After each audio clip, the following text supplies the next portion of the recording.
Hello.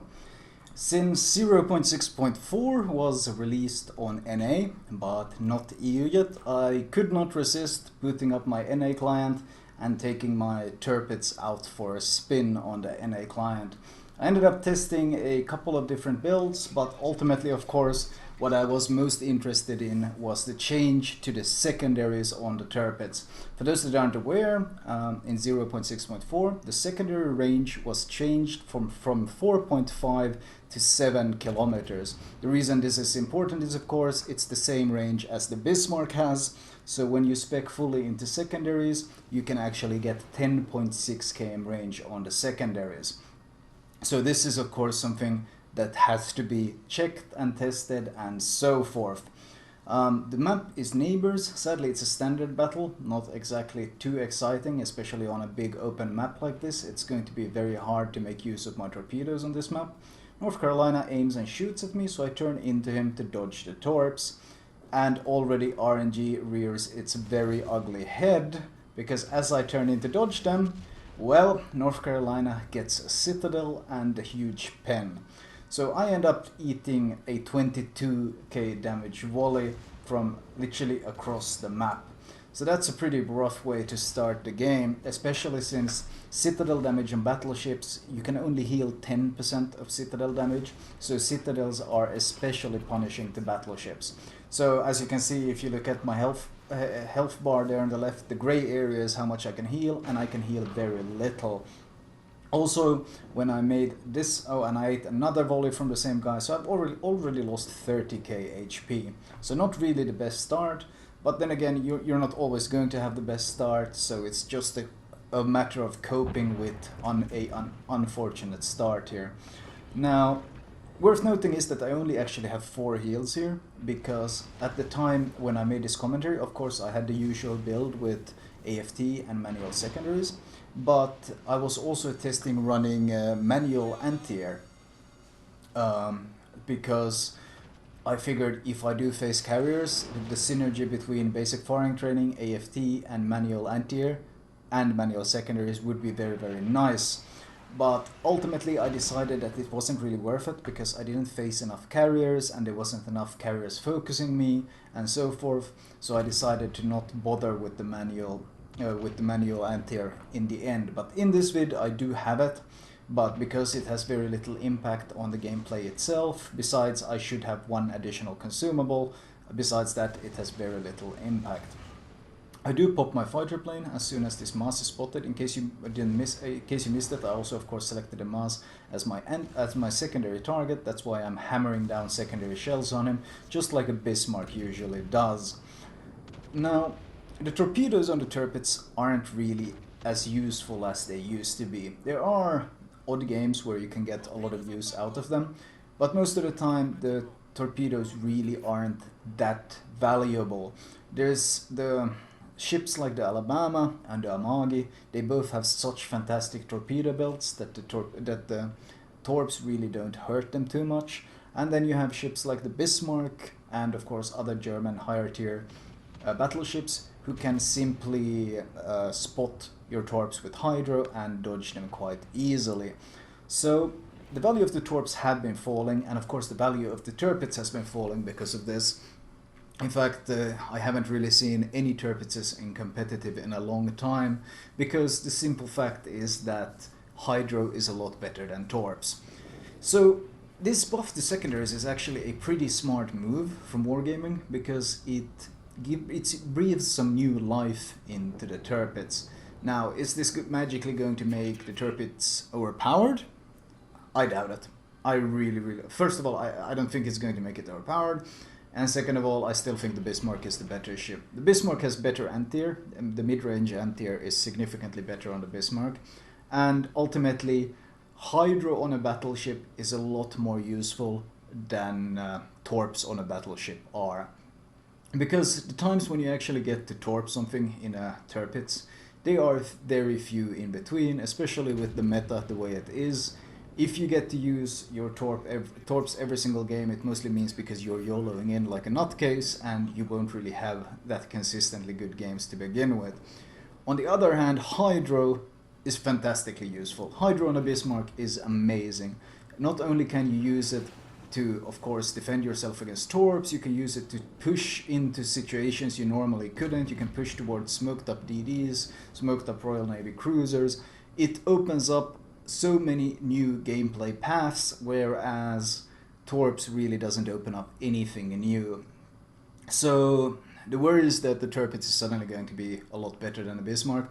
I think that's absolute nonsense. I still think that if people will be bringing either of these ships to competitive, it will have to be a very niche map or a very niche strategy in which they would choose the Tirpitz over the Bismarck, because the Bismarck with the Hydro is just a much safer pick. But that's not to say that this isn't a good change. I like this change a lot, in fact, because the Tirpitz is a lot more fun to play now.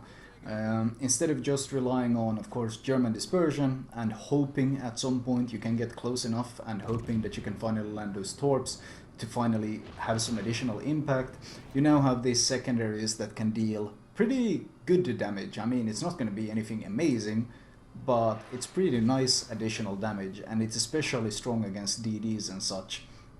This is of course one of the situations where I would love to have Hydro. I have a Mas somewhere on my left, there's a Shiratsuyu somewhere in the north. They're both torping me, there's a Mayoko slipping between the islands, probably torping as well. There's a whole lot of crap coming my way, and Hydro would be so much more useful than my torps here. So I think I've already seen some alarmist threads and posts and whatever where people are talking about how the Tirpitz is now somehow overpowered or something, and I just thought it was hilarious, honestly. It's like the people who tried to explain how overpowered Alabama is. I swear they have no idea what they're talking about. But this game is quickly going pear-shaped for my team. Well, you can see my team decided to sail down to A, and going A, aka down south on this map, is usually pretty awful. You're opening yourself up to being shot at from the middle, and even if you win there, you're so far away from the action.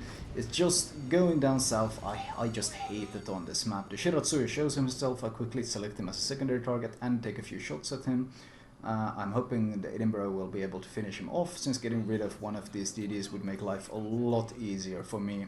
Because once again, the huge chunk I took at the start has made this game very hard for me. Torps coming from there, and the Mas is smoking up.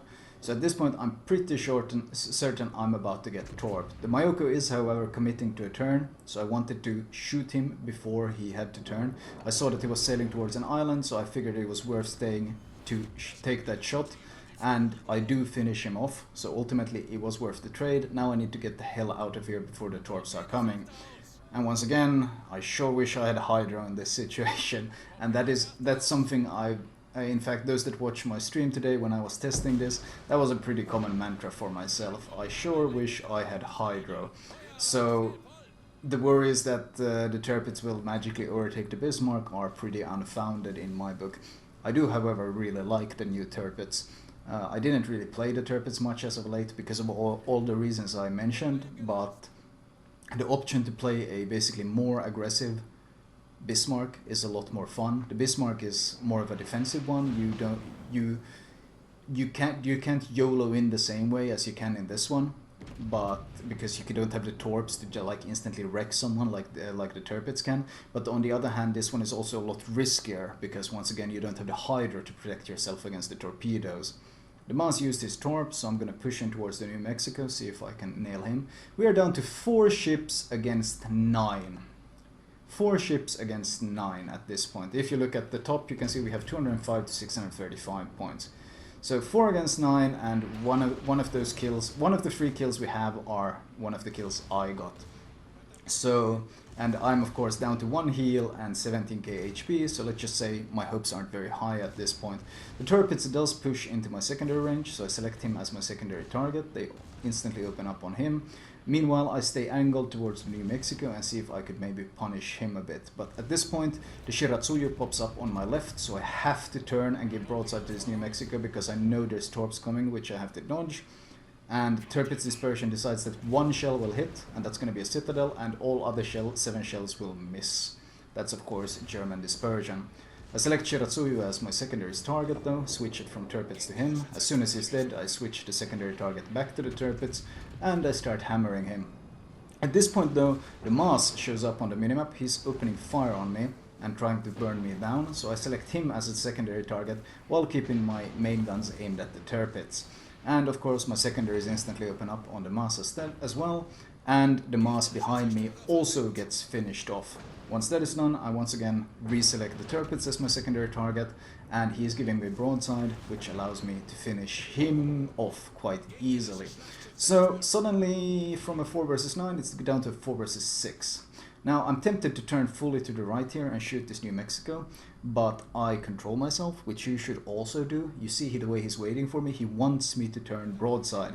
So instead of turning my ship, I wait for my guns. Patiently, and instead of turning in to shoot faster, I just calmly wait for my guns to turn. He instantly shoots when he realizes I'm not going to turn, but it's too late. I've finished him off, and because I was angled, I took very little damage from his shells either. And now, instead of being a 4 versus 9, we are down to a 4 versus 5. However, I've used all my heals, and I'm down to 16k health. The good part is, though, that I am undetected. I of course run the concealment module on the Tirpitz, just like I do on the Bismarck. And the reason for this is that you can get a pretty okay 14 km stealth on them. It's not amazing, or 14.3, it's not amazing, but in late game situations it can be quite useful. Especially in this case, I close the distance because the Scharnhorst is about to sail past me here. So not only do I want to get into secondary range when I open up on him, I also want to ambush him and shoot him in his unsuspecting broadside as he sails past. So I calmly wait, I slow down, I make sure I'm angled so he doesn't get an easy return fire. Scharnhorst turret traverse is of course very good.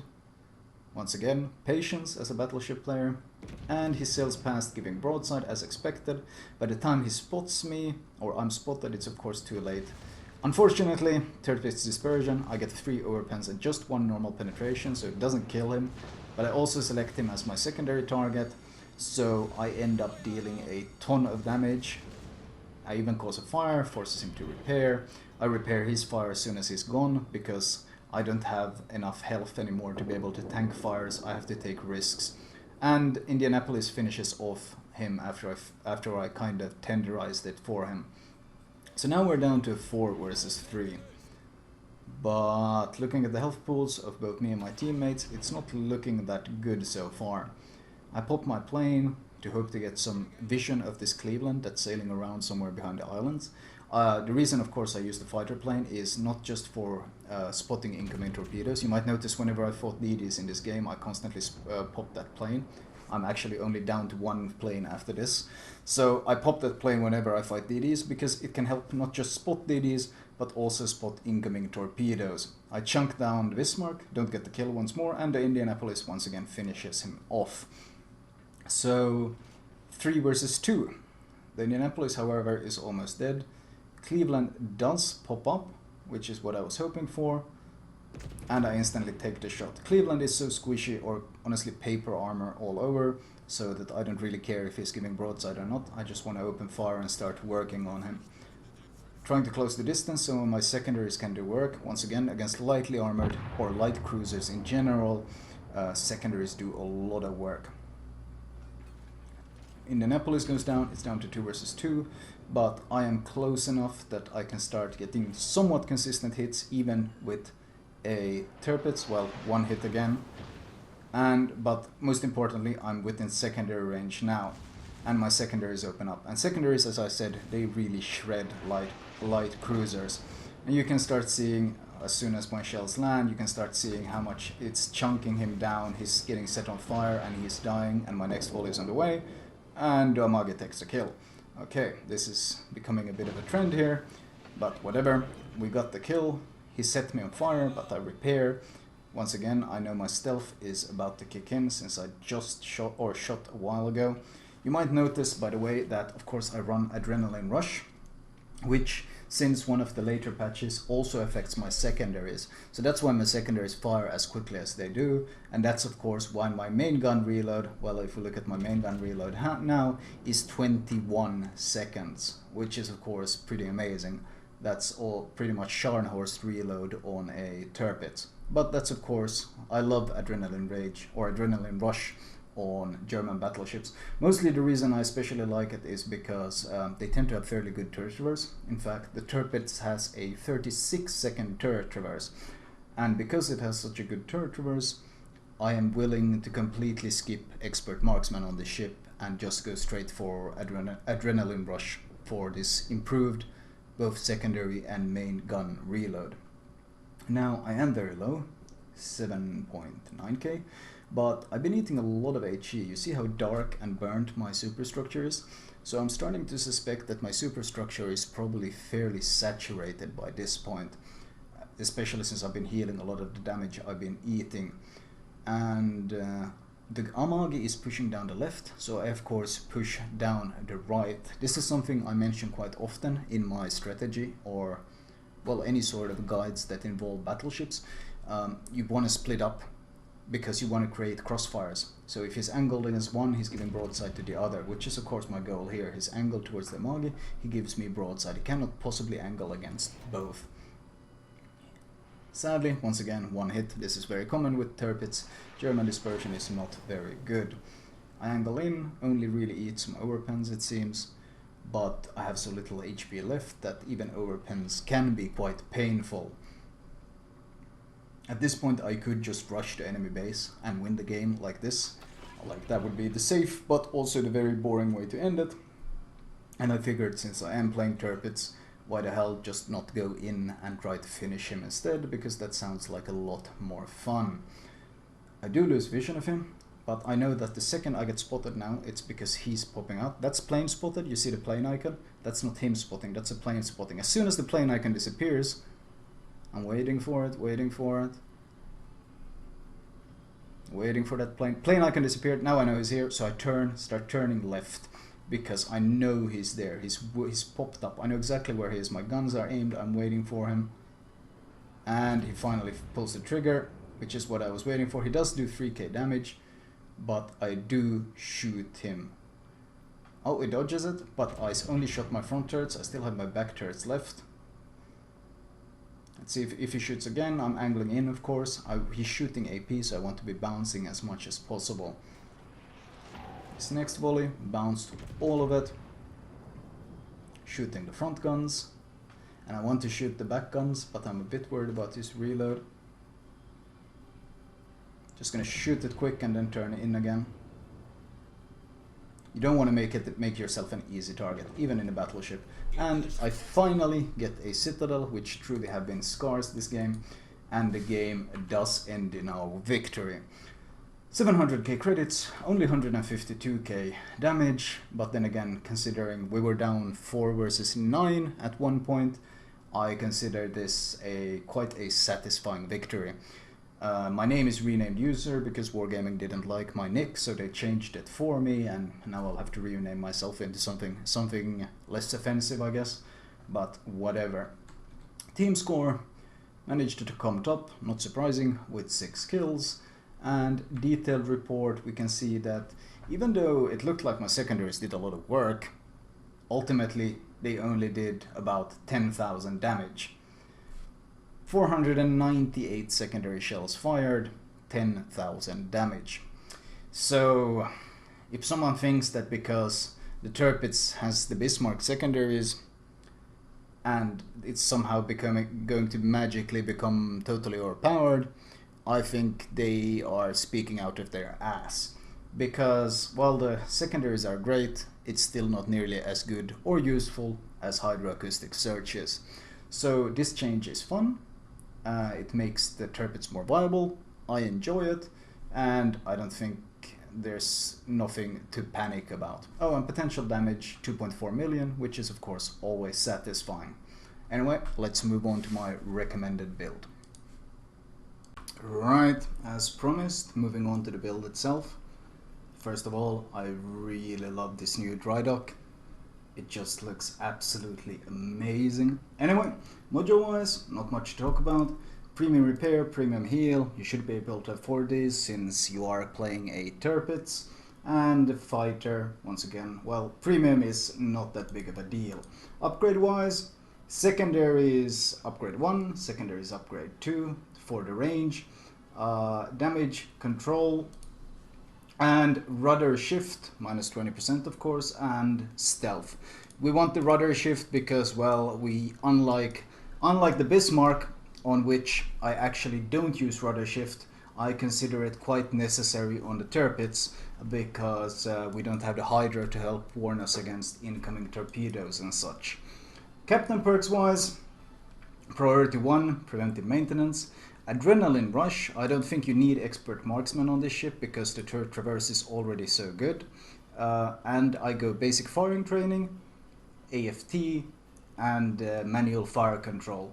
And of course, with the 3 points, I'll get superintendent, and well, this is an 18-point captain. I put it in the direction center, but ultimately, if I had a 19-point captain, I might go for either jack of all trades or perhaps the turret traverse after all with the last 2 points. But as of now, I'm just getting the additional fighter for my Tirpitz. And this build has ultimately proven to be very, very strong for me and very useful. And of course, this is the same build that I would use on the Bismarck as well, or the same setup that I would use on the Bismarck.